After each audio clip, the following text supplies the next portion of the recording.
All right, we have about a 2-minute warning here until we go live with America Free Radio. This is giving a chance for chat rooms to connect and for live streaming formats to connect. So we'll be live in about 1 minute. Waiting for our friends at Foxhole to connect. Should be any second now.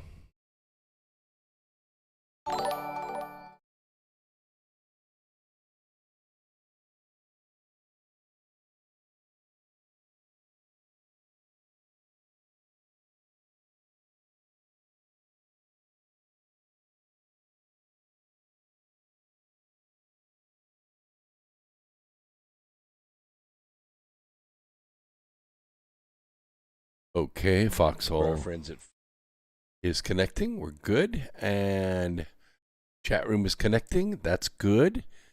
D Live is connected. It looks like everything is coming online. And yes, I believe we will be on YouTube tonight as well. Just waiting for the stream key to connect.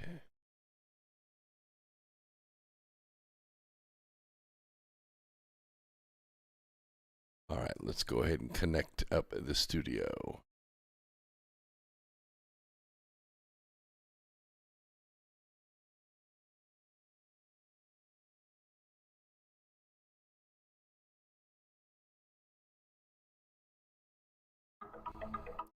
First hour.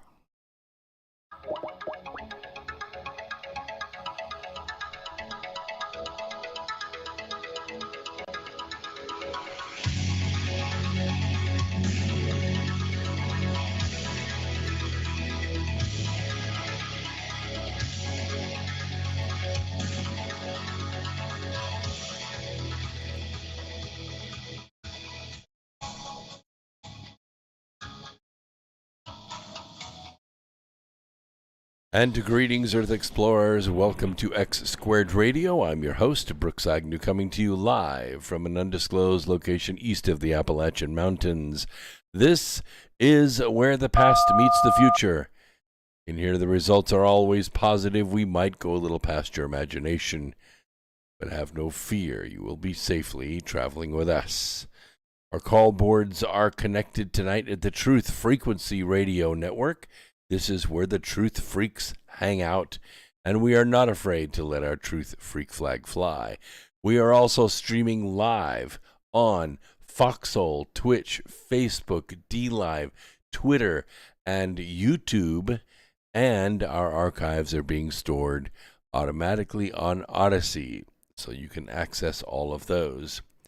Tonight we have a special guest coming on at 8:30. He is running for governor of California. His name is David Bermejo. I'm also from Southern California, if you recall my resume.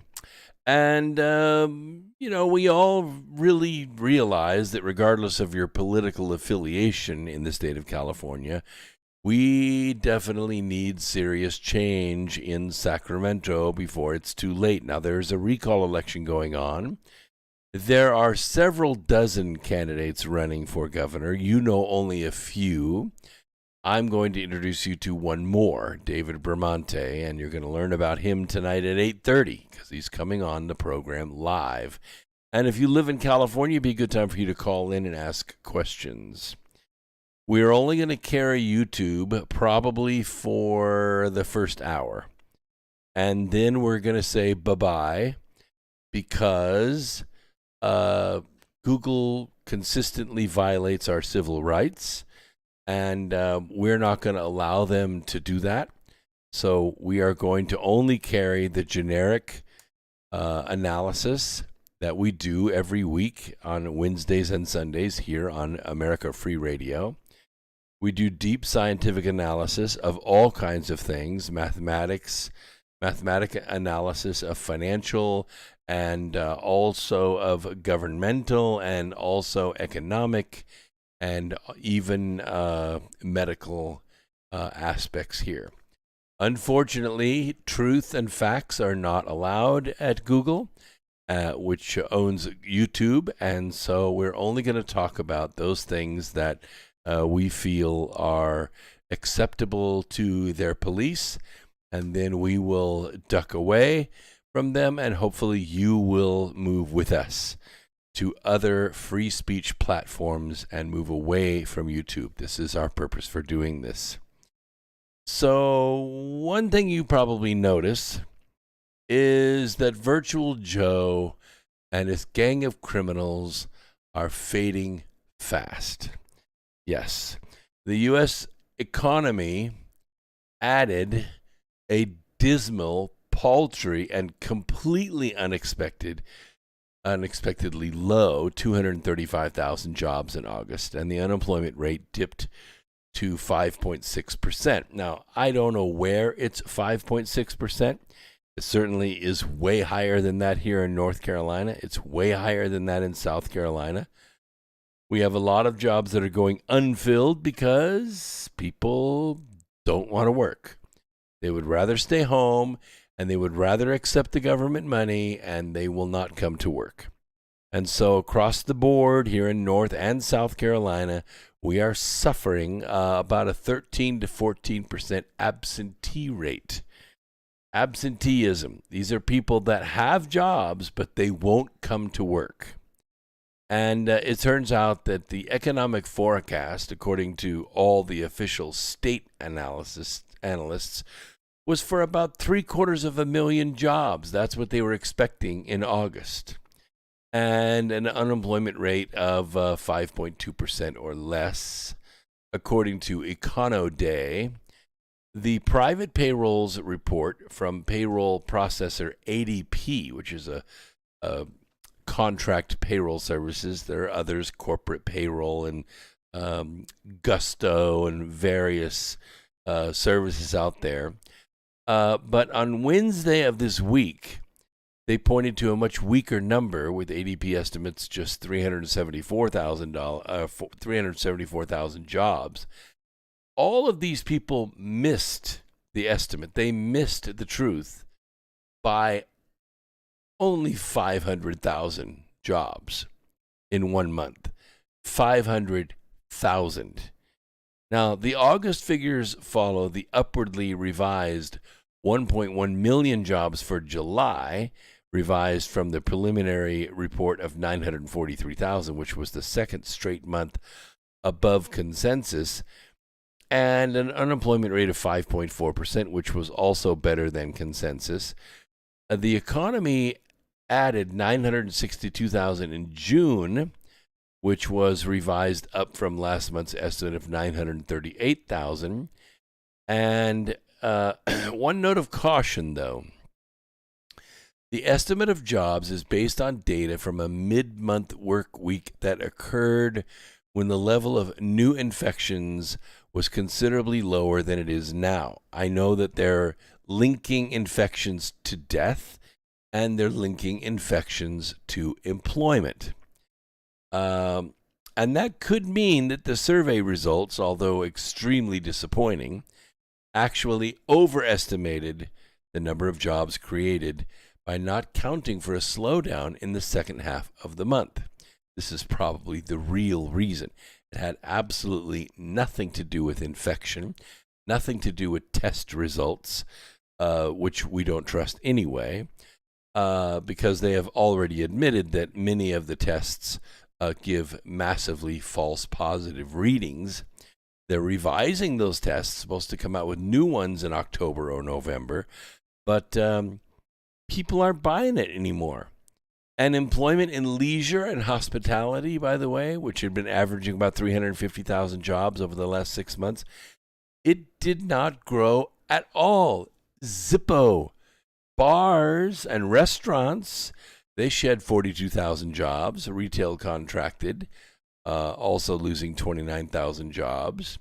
Mining, which includes fracking and other energy extraction jobs, they actually added 6,000 jobs.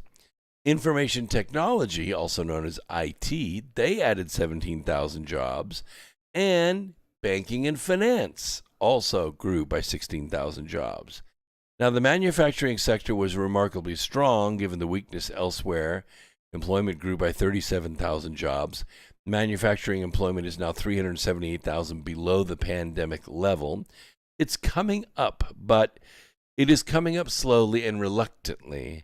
And employers are kind of stuck between a rock and a hard place. Yes, they're suffering 13-14% absentee, which means they can't get product out the door with people. So in some cases, what these companies have done is they have allocated capital expenditure projects to incorporate automation, automatic fastening, automatic painting, automatic welding, automatic assembly. And ordinarily that would offset it, where you need 5 workers on a line. Now you only need 1 or 2 to feed the auto assembly line and do human inspection. But the issue is that the chips required to build the robots, to build the computers, to build the PLCs, they're unavailable. Evidently, there was a fire in China that burned the chip plant down, and the microchips can't be made. Ford and GM are also suffering from this, having built virtually the entire automobile. And it's stuck. It's stuck in vacant lots and airports and surge lots all over the country, because none of these vehicles will run without these advanced integrated circuits, these tiny like computer chips that go into these things that run the BCU and the ECU. The BCU is the body control unit, and the ECM or the ECU is the electronic control unit that runs the electronic transmission, can set the fuel mixture for the engine. It coordinates with the oxygen sensors to make sure the vehicles don't pollute, and these chips are not available. And so the vehicles cannot be sold. So you know what that's done to the used vehicle market? It's made used trucks and used vehicles quite valuable.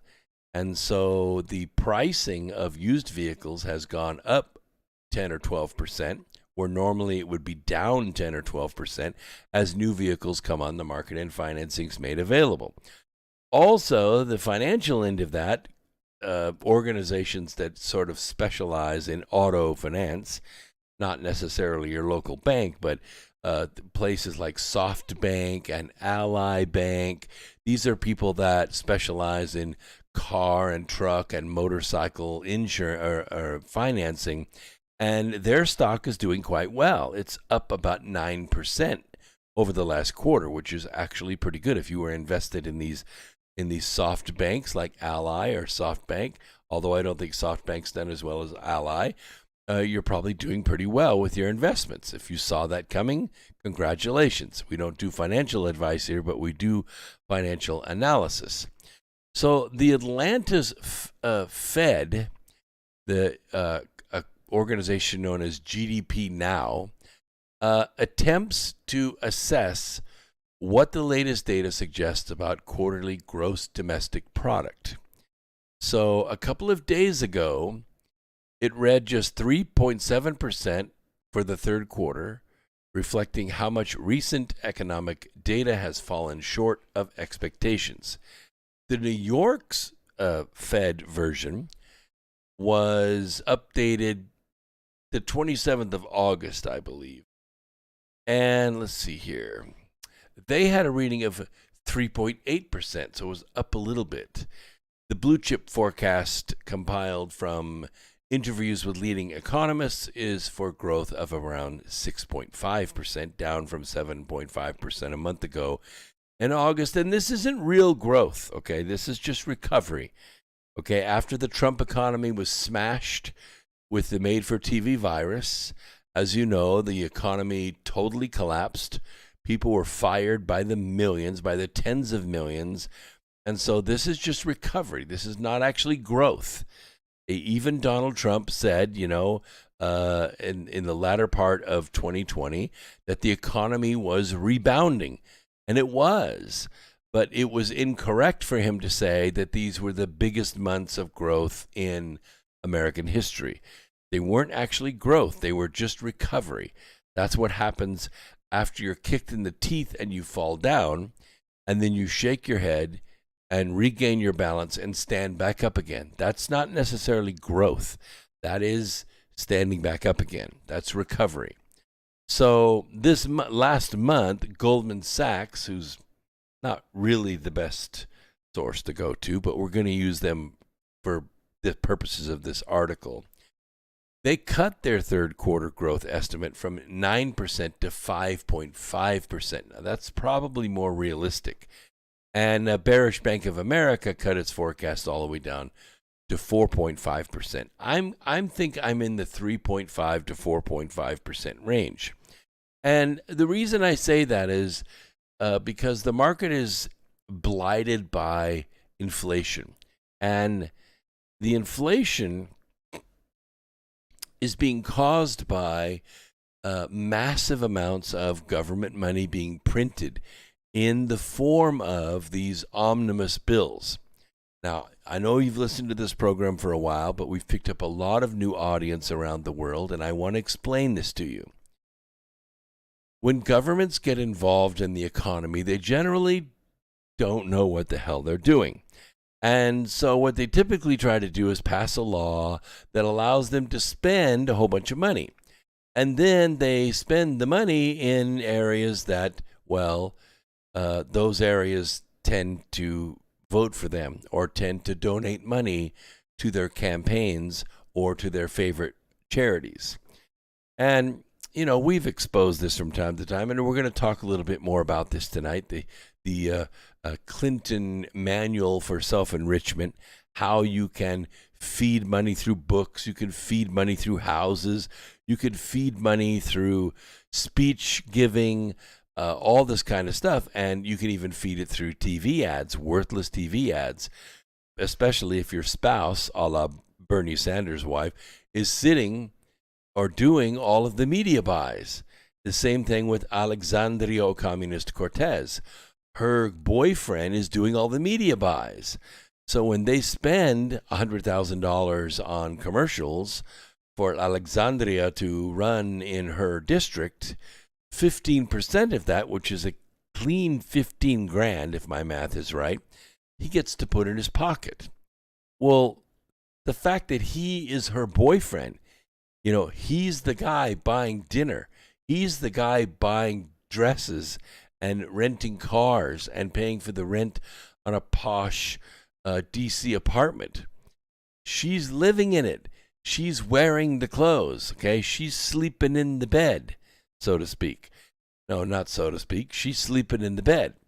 That means officially that she is putting the money in her own purse. And that is laundering campaign funds as personal money, and that is a felony. But Omar's doing the same thing, and Rashida Tlaib is doing the same thing, Ariana Presley is doing the same thing, Ms. Bush is doing the same thing. So this is a common practice, and it's why I call it the Clinton School for Self-Enrichment. The first step that you do is you form a nonprofit. Form a nonprofit. The second step that you do is start funneling money into that nonprofit, and then let that nonprofit start writing you checks. Now, you have to separate a few more times than that. Hopefully, you're really smart. If you go to Chapter 7 of the Clinton School for Self-Enrichment, in the second part of the chapter, you'll see that it helps to have a foundation in a foreign country like Ireland or Canada. And what your nonprofit does is they write that nonprofit a check, right? Like we're going to write a check to Evergreen, or we're going to write a check to Canada nonprofit. And then that nonprofit, because it's outside the United States, can turn around and write you a check or buy you a boat or an airplane or a third or fourth house. Now, of course, the IRS could say, we want that nonprofit to disclose, everywhere where it's spending money. And that all that nonprofit has to say is, go pound sand. We're a foreign country. We don't report to the U.S. IRS, and we're not going to participate. So this is why the economy appears to be moving, but it's not. because what they're calling growth is actually inflation. What they're doing is they're printing money and stuffing it into the cash drawer. So it looks like the store is making more money, but it's not. Okay, it's not delivering any value. What it's doing, it's selling the same value for an inflated price. And that's how it gets into the system. The second thing that's happening is when we're talking about the global domestic product, is the global domestic product is bloated with drug money. Yes, billions and billions of dollars of drug money, cocaine, marijuana, fentanyl, heroin. It is bloating the global domestic product. In fact, good old Christine Lagarde with the International Monetary Fund actually slipped up and gave a pretty accurate number last year. She said that the global domestic product is tainted by 3 to 3.5% by illegal drug money. Think of that. Think of that. Let's just say, to make the math easy, that the global domestic product each year is $100 trillion. It may be more than that. It probably is. But let's just say. That means that the illegal drug market, dope, fentanyl, heroin, opiates, the illegal drug market is $3.5 trillion a year. Now, who is addicted to drugs? Well, besides the fact that you can go down to your local morgue, and I don't care where you live. I don't care if you live in Poughkeepsie or if you live in Bowling Green, Kentucky. You can go to your local morgue tomorrow, and I will almost guarantee that there's a body there with a toe tag that says that that person overdosed on fentanyl, opiates, or heroin. I can almost guarantee it. So yeah, your town is addicted to drugs, but that's not the half of it. Believe me, that's not the half of it. The banks are addicted to the drug money. They're addicted to the drug money. That drug money has to be laundered, okay? It's paid in cash, and it floats in the form of $100 bills into machines that pack it by the pallet. And then they take those pallets to the bank and they deposit them. Well, the problem is that the bank is saying, where did you get this money? And they basically say, that is none of your business. Well, it is, because the bank has to account for it, okay, when it's deposited. Those are the laws. So what the bank does is they launder the money. They launder the money. What does that mean? Okay, let's say you own a car lot, a used car lot. Let's say it's a good-sized lot. You have 50 cars on your lot. And maybe you sell 50 cars a month. That's a pretty good deal for you. But let's say a guy comes in who maybe speaks English and maybe he doesn't. He might be from a foreign country. And he walks in and he says, I would like to buy that Chevy pickup right there. And you say, that's a very fine Chevy pickup. It's one of our best on the lot. I will let you have it cheap today for $19,500. And the guy says, that is no problem at all. And he opens his cash bag and he counts out $19,500 in cash and puts it on your desk. Well, ordinarily you would say, gee, I have to find an IRS form, and then I have to make sure you have a Social Security number, and I have to put it on there. And if you don't have it, I'm supposed to call the state and wait around, for some TBI or federal investigator to come and ask you where you got the money. But you know what I'm going to do. Sold. That truck is yours. You sign the title, I sign the title, boom. No lien, no nothing. You drive away in the truck. Now, what does the car lot do with the money?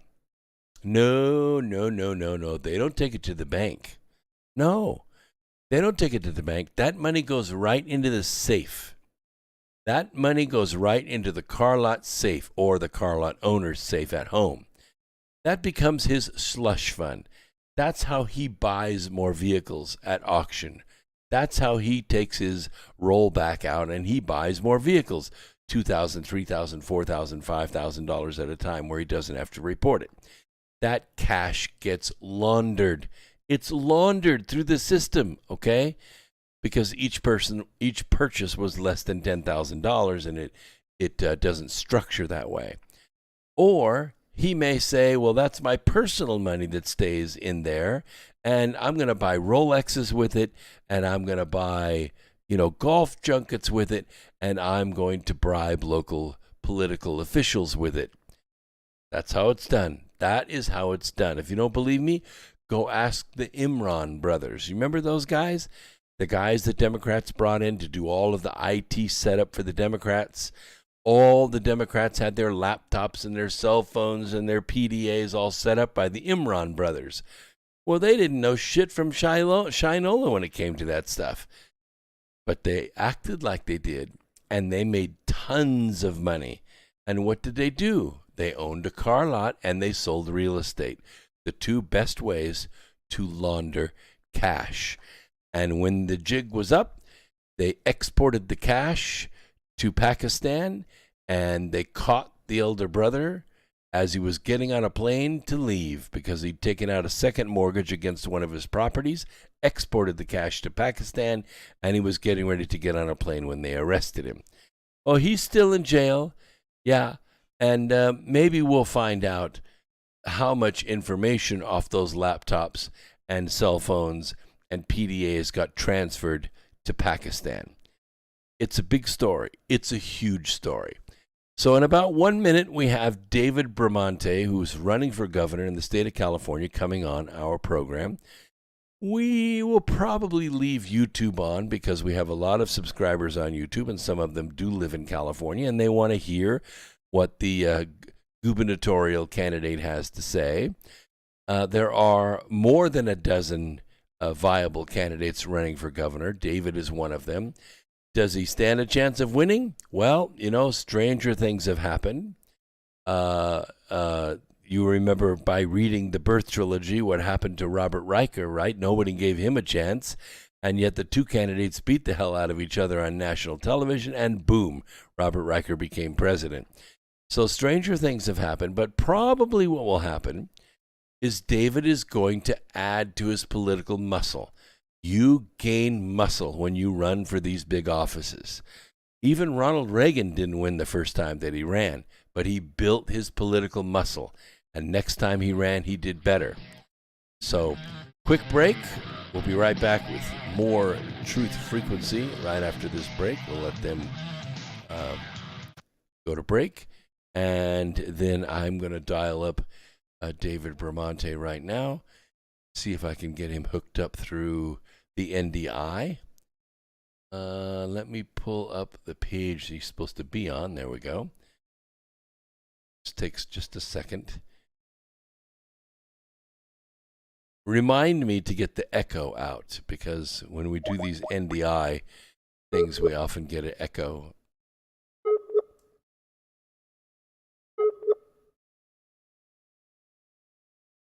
All right, David Bramante. Oh, David isn't online. Well, we'll give him 3 more minutes and we'll try him again. How about that? Might have a more important interview to do than America Free Radio. That's okay. Welcome everybody in the chat room. Tons of people in there on YouTube. I must warn you, we're not going to stay on YouTube. By the time I get to the next segment after we have our gubernatorial candidate on, we're going to say goodbye to YouTube. So what we want you to do is look in the description right down here. Okay, look down here. You see all those links? Twitch and Twitter and Facebook and DLive and Foxhole. Pick one. Pick one. Go there. Sign up. It's free. It means it don't cost nothing. And then you can continue to watch the live program even if you got your YouTube notification, because our civil rights are constantly violated by YouTube, And so we're not going to let them carry all of our content because they don't play fair. And, turnabout's fair play. They cut me off for 3 months, so I'm going to cut them off for 3 years. That sounds pretty fair to me, doesn't it to you? So we have Lady Peregrine is on. She's saying good evening to everyone. Let's see. Mr. Chani 1, SR 4859. Underwaterman 7, I like that. And Old Dog, our good friend, is out there. Lots, not quite human is on D Live. And William Stillings, he's been feeding me information all week, is responsible for David Bermonte coming on tonight. He made that connection out there in California. Let's try one more time to see if we can get David to connect.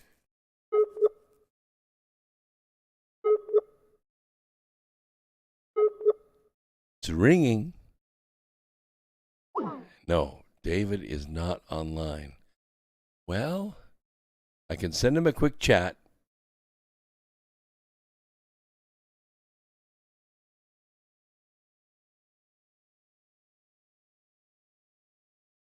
No answers. So we will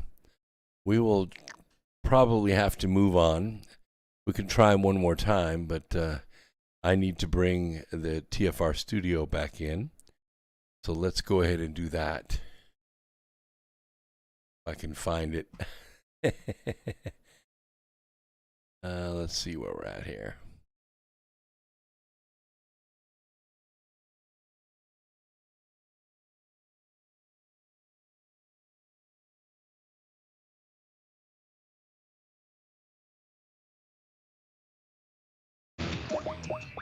Okay, we're back in live.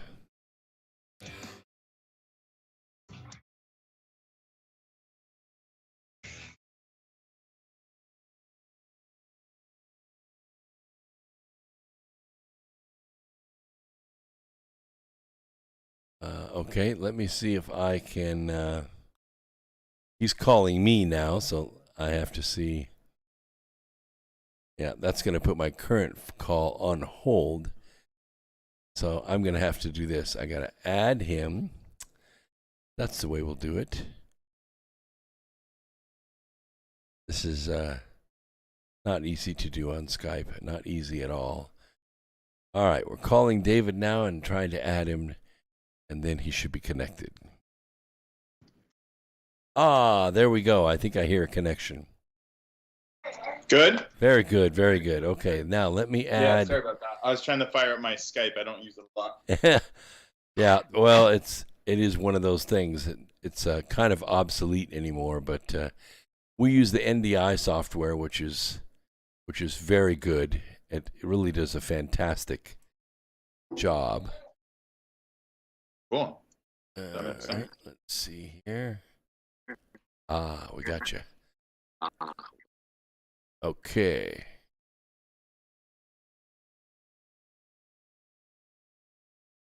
I think what I have to do now is mute that. So go ahead and talk a little bit. Hello. Yeah, perfect. Okay, so now we don't have an echo.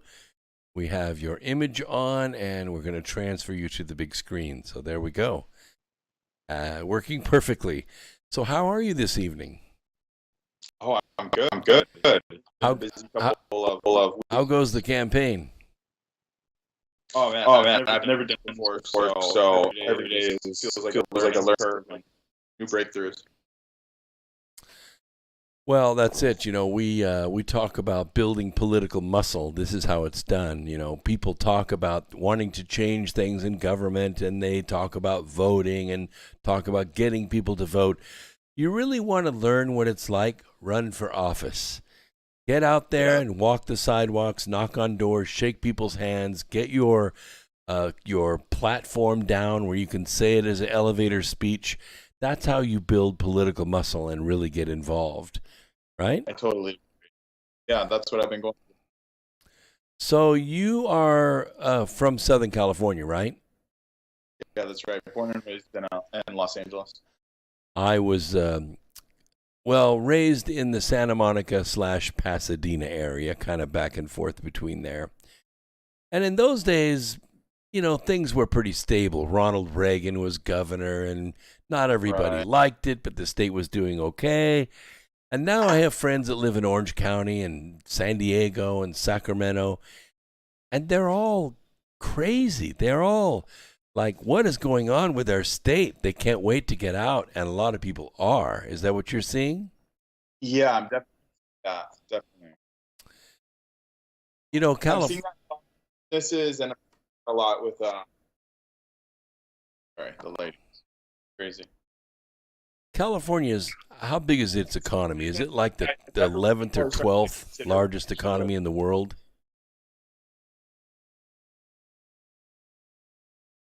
California's economy is like what, the 11th or 12th largest economy in the world? I think it's the 5th. Geez, by itself? Just by itself. Oh, because of Silicon Valley too, right? Well, that doesn't hurt it. Yeah. I think that the agriculture, and then we've got the Long Beach port. Right. And that's huge because that's where all the imports come in from Asia. Exactly. So, being that the economy is that big, it's bigger than, the top 100 nations in the world.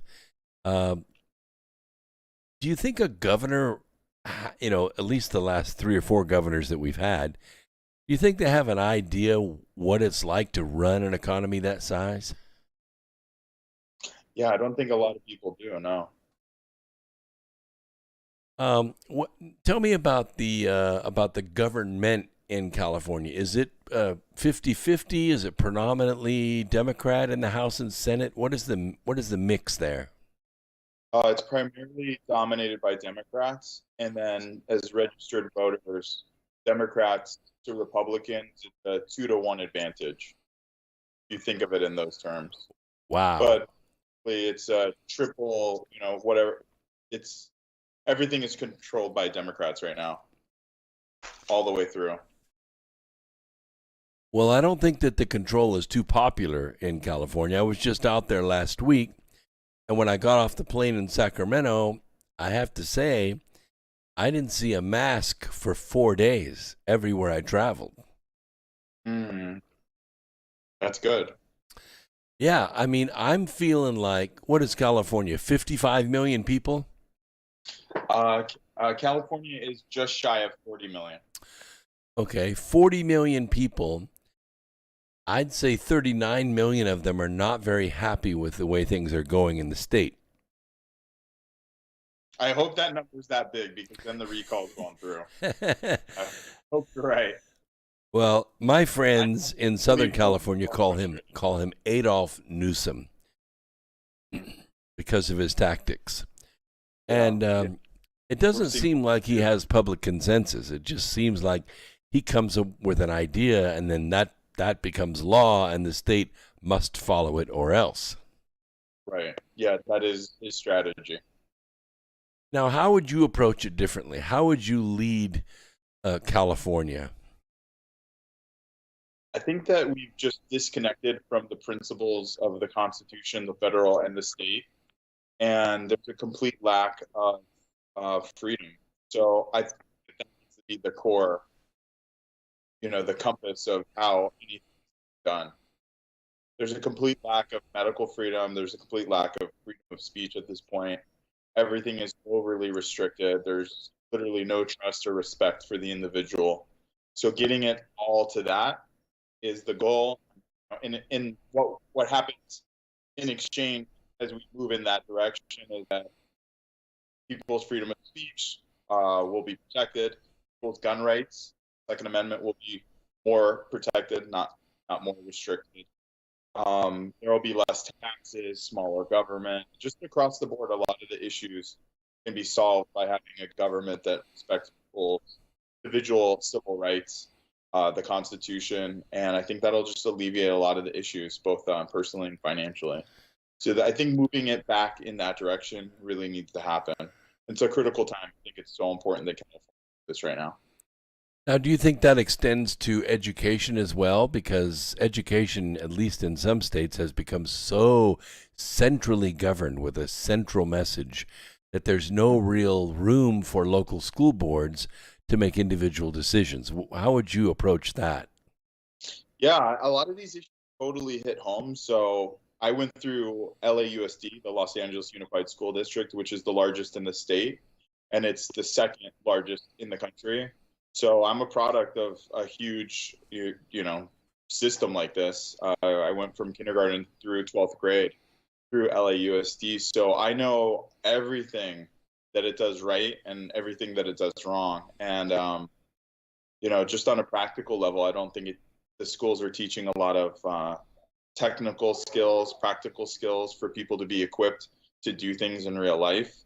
And as I'm experiencing now firsthand, because I'm running, in politics for the first time at 39 years old, I've been campaigning for 60 days. There's real, and I'm not a dumb guy, but I just feel like there's a complete lack of understanding on how anything actually works, in government and technically. So I think we need to get back to, California is great. We have dreamers, we have designers, we have engineers, we have builders. That is our culture. So I think we need to get back there. So well, you also have, that direction is helpful. California is really at least 3 states. You have Southern California, which is totally made up of import, export, finance, maybe tourism. You have Central California, which is predominantly farming, agricultural, almonds, tomatoes, all kinds of stuff like that, ranching. And then you have Northern California, which is primarily environmental, a lot of forests, a lot of fishing. So you really have 3 states with 3 completely different demographics, but you only have one representative. You only have one city that gets to decide on everything, and that's basically Los Angeles. Los Angeles is California. Yeah, it's interesting. I've never heard anyone say it that way, but you're totally correct. There's these 3 distinct regions with these different interests, but they overlap. But yeah. Well, how would you feel? How many counties are there in California? Oh my God, you're hitting me with the hard questions. I don't know exactly. It's a lot. We'll say it's a lot. It's a lot, yeah. So I'm really drilled in harder into like how many people are in LA City, LA County, and then the state. Oh yeah, I mean, I lived in the little town of San Marino, which is outside of Pasadena. So yeah, lots and lots of counties. Now, how would you feel about, because California is so economically powerful and so demographically diverse, how would you feel about California adopting its own electoral college?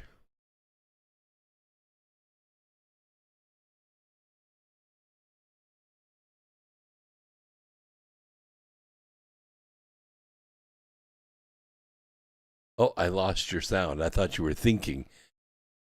Repeat that.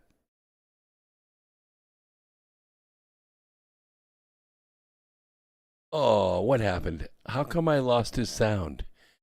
Help me out, Mr. Producer. Why did I lose David? Can you hear me okay? Yes, now I can hear you okay.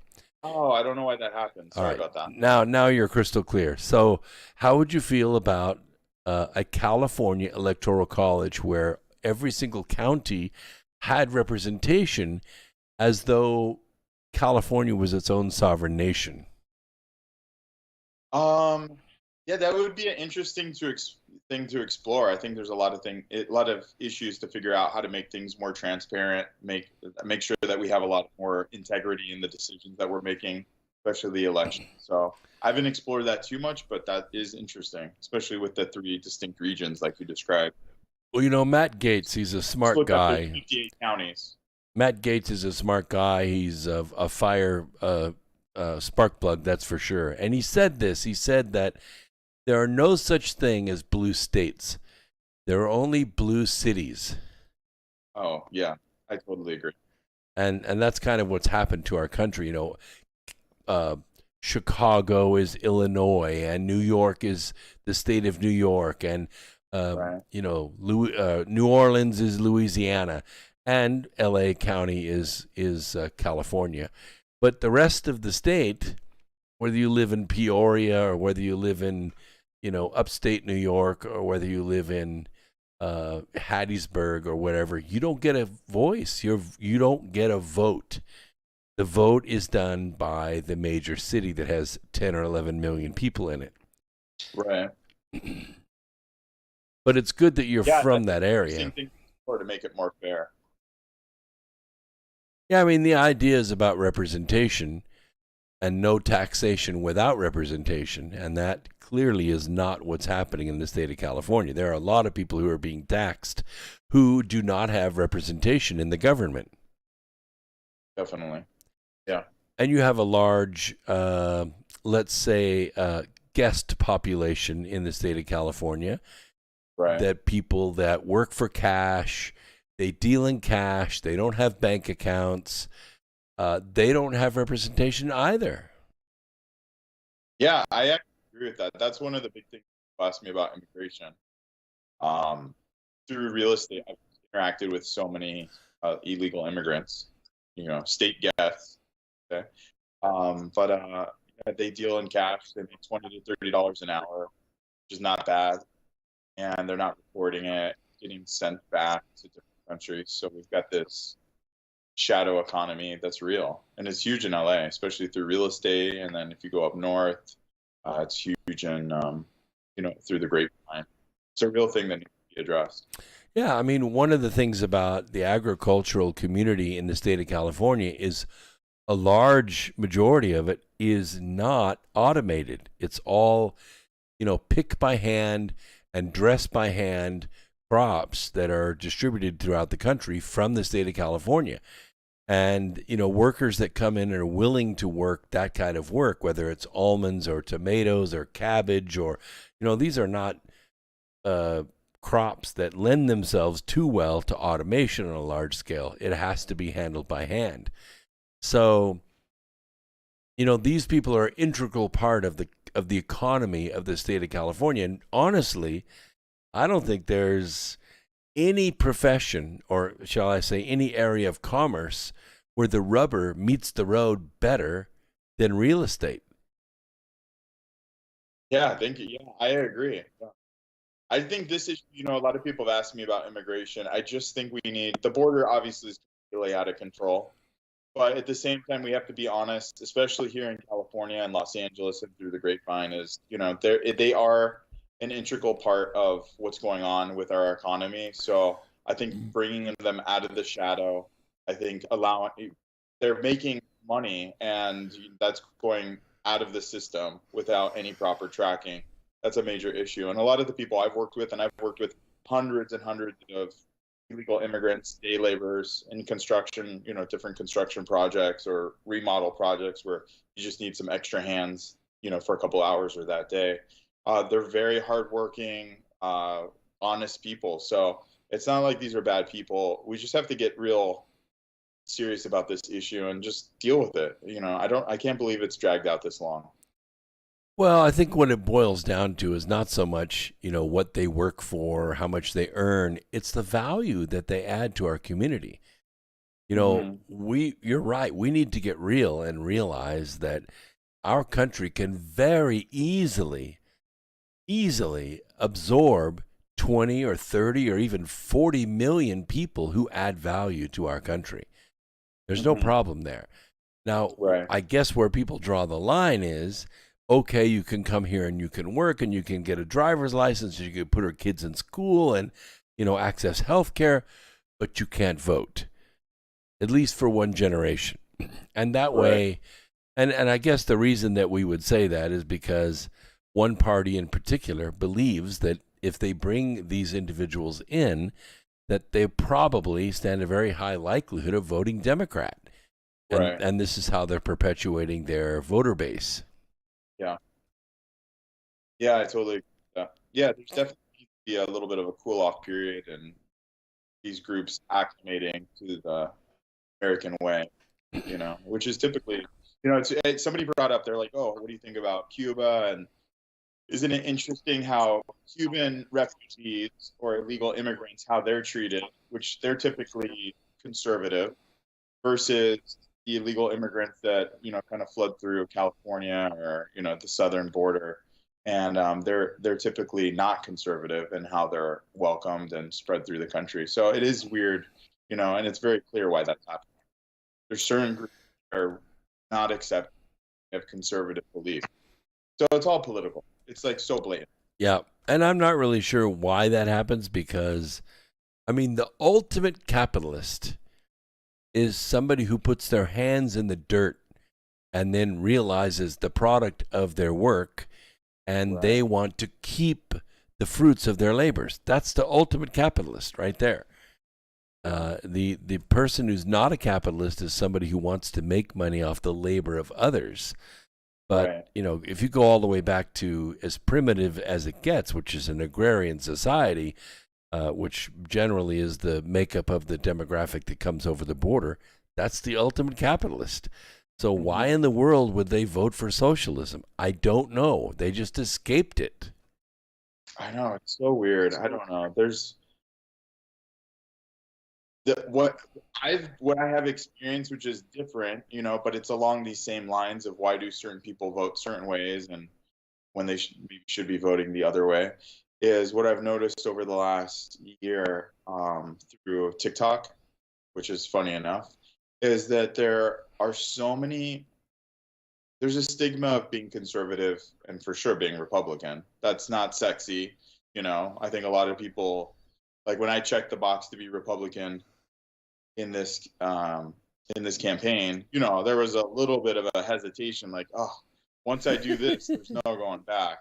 But what was comforting in that is I do think that conservatives, definitely in California, are on the right side of history, protecting freedom and civil rights, and a whole host of other things. So, I just felt like, oh, here's the game. This is the trap where it's team red versus team blue. And so I'm like, yeah, but okay, I need to do this. But what's interesting is over the last year, watching a lot of the political stuff on TikTok, I've noticed that there are a lot of young conservatives in California. They just don't know they're conservative, and they don't know that they should be, at least in this race, voting yes on the recall and voting for Republican.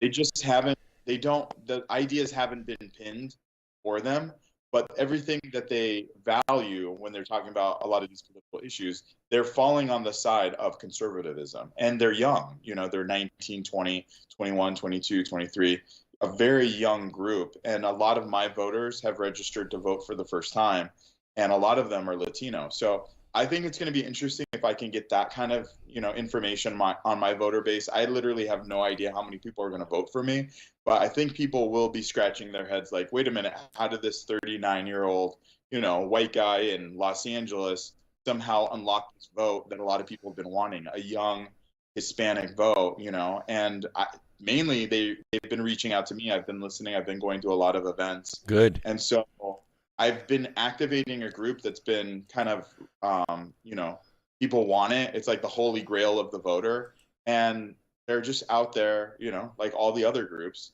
waiting to be talked to.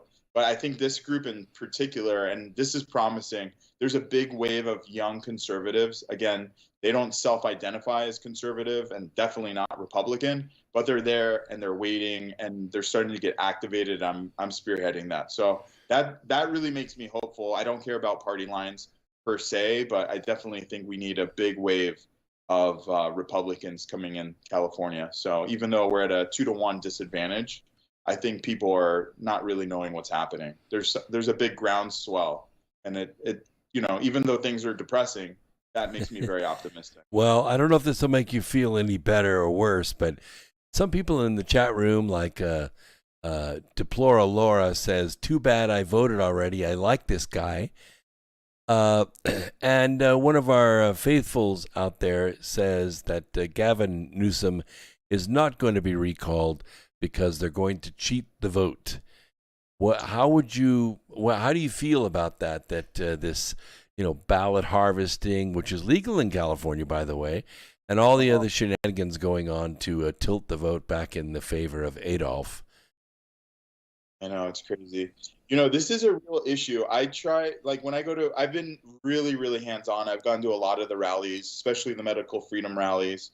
And so people have shared stories of, weird, let's just call them weird, coincidences. I don't think there's anything as such, especially in an election. I don't think we can believe that there's coincidences. I think things are stacked in certain ways. And it's understandable if you're a crooked politician and you want to, and the only thing that matters to you is power, right? Then I understand why you might tip the scales here and there and bend some rules here and there to stack it in your favor. I don't think you should ever be that way. I would never be that way. For me, if I was being recalled like Gavin Newsom, I'd be like, all right, you want to play like that? Let's do debates. Let's do debates nonstop and let my track speak for itself and let the best man win. Unfortunately, that's not the environment that we have right now, because a lot of people ask, well, wait a minute, if you were recalled, wouldn't you do the same things? And I said, I don't even think I'd be tempted to do what they're doing. Maybe people around me who want me to, get another term or see my term through, if I was being recalled, might say, you could do the whole here, and then we could maybe accidentally send a bunch of ballots there and all kinds of these shenanigans. But at the end of the day, for me, the core campaign for me is freedom and respecting and having election integrity. So I wouldn't bend to that temptation of just staying in power for power's sake. I just think so much more is on the line. Like, democracy is on the line. I think we need to send a clear message. But for the people that are concerned that this is not going to be a fair shake, I think that that's rightly so. I think there's a lot of concerns about the presidential election, and I think a lot of those concerns have been swept under the rug. Whether or not there was major, integrity issues in the election, I think the fact that it's not being properly and publicly audited is a problem. Whether or not Biden won fair and square, there's 80 million potentially Americans who are questioning whether or not Biden won fair and square, and I think that should be publicly addressed. In a reasonable, we don't need to call anybody conspiracy theorists, but if there's a question like that about the elections, well, then it should be investigated and put to rest. So I think that now we're really nervous because, hey, we just went through this concern with the presidential election, and now we're starting to see some weird anomalies in the California election. Yeah. So people are tightening up like, oh, God, here we go again. Yeah, well, it's the same team. They're just trying to maintain power over... there's that, plus the fact that and it's Democrats. We have in LA City, we have Nuri Martinez, who's a city council member, and we have Mitch O'Farrell, also an LA City council member, who co-authored on August 11th and then passed the LA vaccine passport. So now it got kicked to the desk of the city attorney to create an ordinance for them to vote on.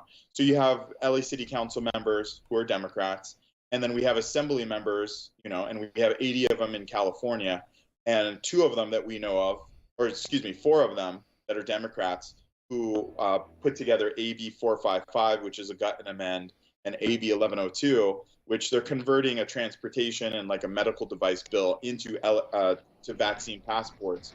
So here it just feels like the Democrats are moving as quickly as they can before the recall to push through these vaccine passports, and they just are coming off as dishonest operators. Sure. They can't be trusted, and they do not want the feedback of the public.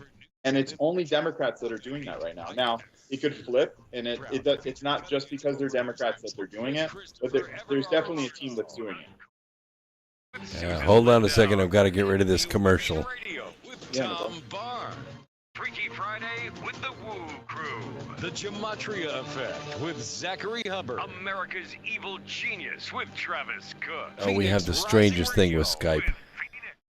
Quantum Connections with Lucky. And dozens more. Did you know you can listen from any telephone by dialing 641-793-7117? Or call into your favorite show, toll free at 833-TFR Live. Uncensored talk and news you won't hear in the mainstream media. Truth Frequency Radio, your protection from deception. Johnny Depp's indentured servitude to Tim Burton comes to an end. It's the Onion Radio News. This is Doyle Redland reporting. After 15 years of devoted service, actor Johnny Depp announced today that he is no longer bound to director Tim Burton and can now pursue his lifelong dream of being a free actor. When Depp signed on with Burton in 1990 for the film Edward Scissorhands, he saw the long-term contract as the only escape from his life as a teen heartthrob. Now that Depp's future is his own, he is unsure, but hopeful. I don't know what I'll do. Pretty much anything that doesn't have any whimsy in it will be fine. Former Tim Burton property, Johnny Depp. According to the terms of the agreement, Depp will receive a certificate of emancipation as well as 40 acres and a production company. Johnny Depp. Harry According to forklift operator Nate Ronson says his current love affair with stripper Crystal Poison is nowhere near torrid enough. Ronson had hoped that sex with the unstable lap dancer would, quote, blow his mind. But instead, he says, the relationship has moved toward mutual understanding, trust, and personal growth. I can get that from my wife. I need that red hot loving. Ronson plans to break up with Poison and engage in, quote, absolutely filthy sex with his supervisor's cock-crazy teenage daughter. All tree enthusiasts mourn the passing of an 18-year-old bonsai tree today, following a 4-year struggle for survival under the care of college student Eric Bonnerman. The tiny Scots pine, whose cultivation and delicate pruning is considered an art form in Japan, survived against all odds on 60 watts of incandescent light and spilled beer. Bonnerman's sometime girlfriend, Beth Harris. Eric liked the tree as an ashtray. Bonnerman plans to keep the deceased plant in case he needs a place to urinate while his roommate is in the bathroom. Wherever you are, make it TRUTH Frequency Radio. Well, we just had to weather those commercials, and we'll be back on here in about 40 seconds. Okay, sounds good.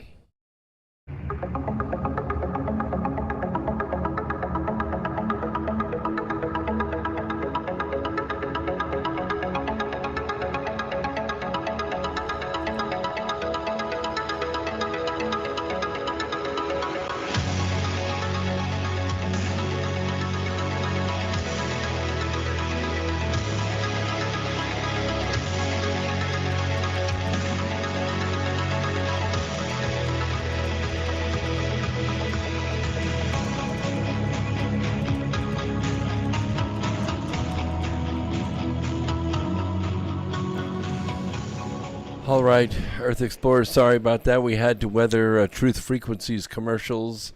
Skype just doesn't provide a way to mute the studio. And since I have all these connections and my guest David Bermonte on, I didn't want to lose him. So I want to take a few minutes this hour and see if we can talk about, being governor in the state of California. This is probably one of the most powerful jobs in the world, which kind of blows my mind. The last 3 or 4 governors that California has had, they've been clowns, I think, generally. Actors and people that don't know anything about running a state. They don't care about running a state. All they care about is how much money they can put in their own personal pocket while they're there. And I think California is ready for somebody else. Even Mr. Elder, and I don't have anything against him, but the only thing that I can see that Larry has built for himself is a name. I don't think he knows the first thing about running the state of California. I don't think he's ever sold a house. He doesn't know how to balance a budget.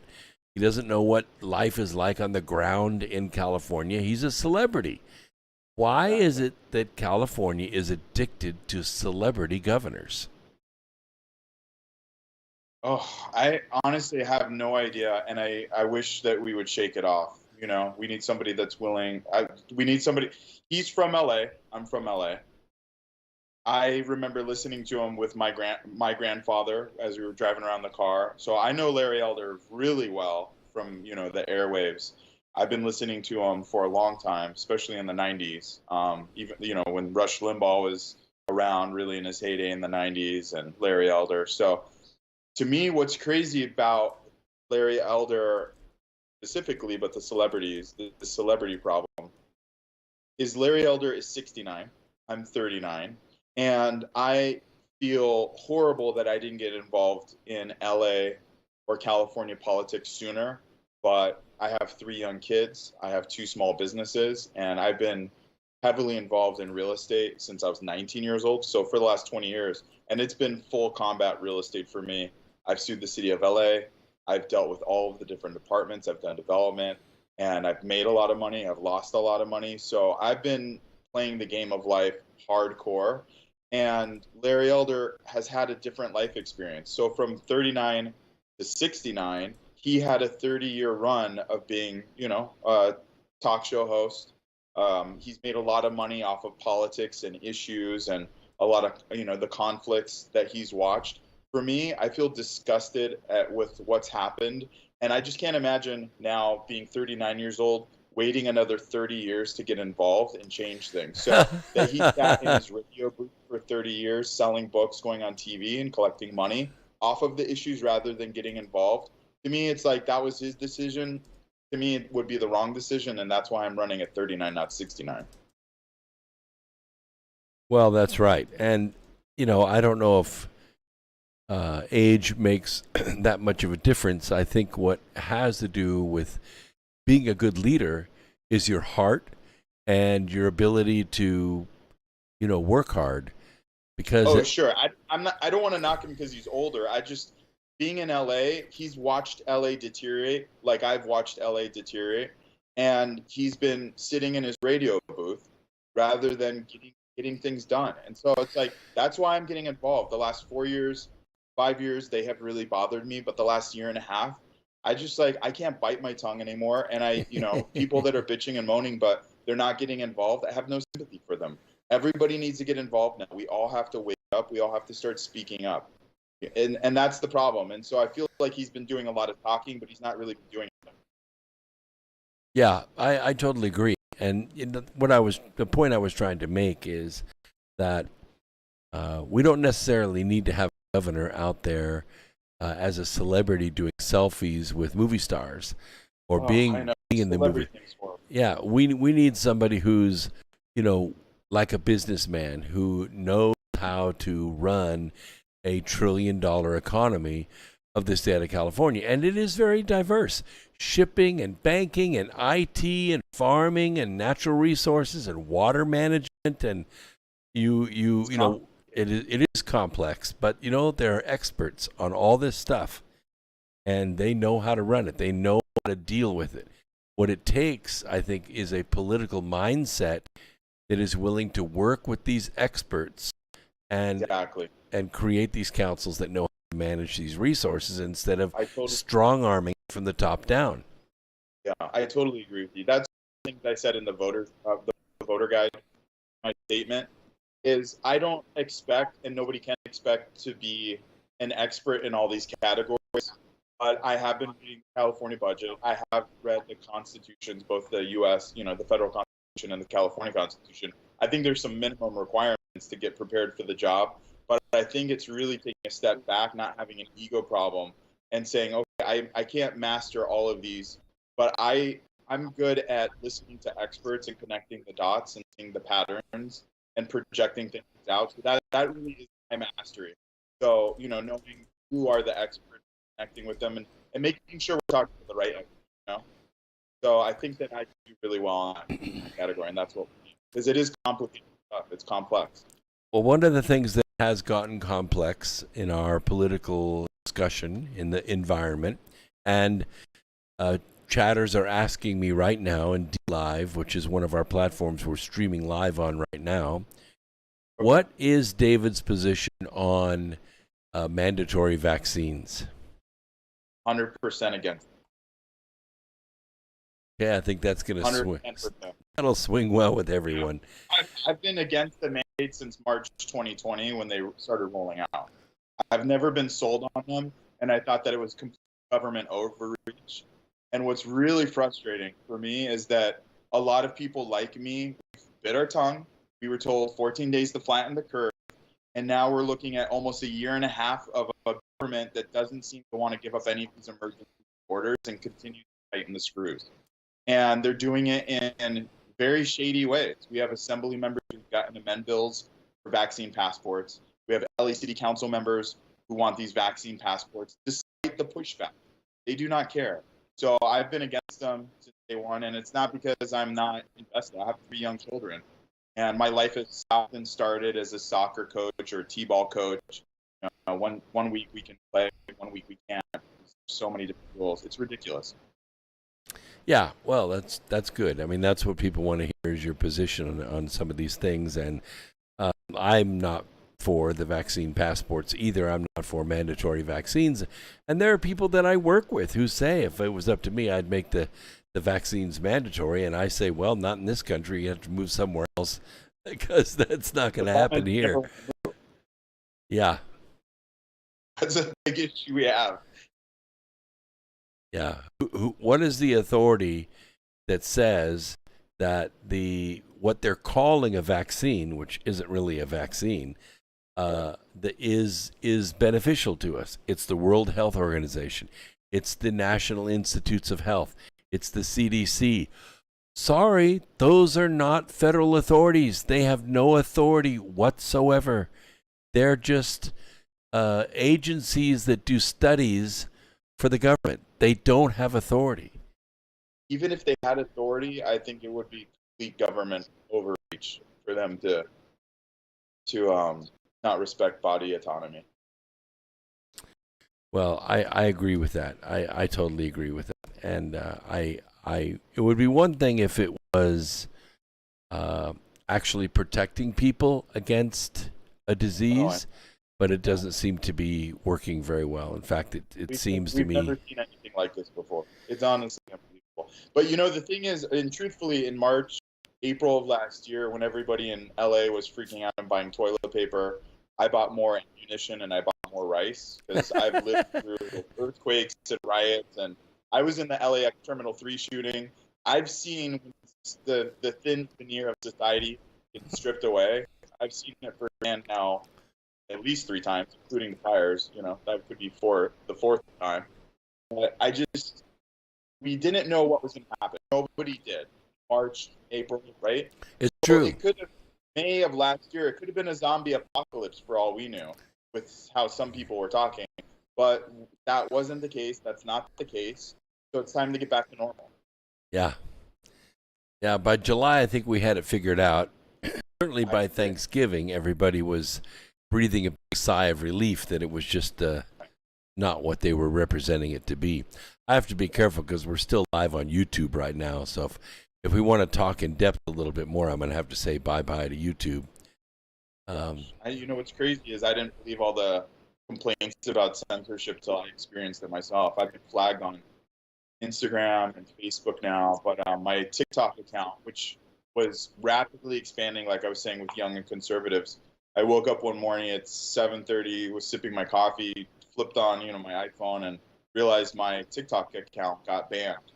And I had tens of thousands of followers. One of my videos, which was on gas tax, how I'm completely against it because it's here in LA, it's 58 cents per gallon, which is insane. I had 500,000 views on that video within less than a week. And so I was sharing conservative stuff, and my TikTok got banned and deleted. So I had to start over. So now I know about censorship. I didn't, you hear about it, but you never really believe it. So, yeah, it's crazy. Well, just to be safe, I'm going to tell my YouTube followers right now, there are tens of thousands of them out there. We're getting on the edge here of the what I can perceive as the YouTube police. So I'm going to go ahead and turn YouTube off. So all of you people that are listening to me on YouTube, the links are right down here. You can see them in the description. Just go there, and you can go to Twitch or Twitter or Facebook or DLive or Foxhole, and you can watch us live. So good night, everybody on YouTube.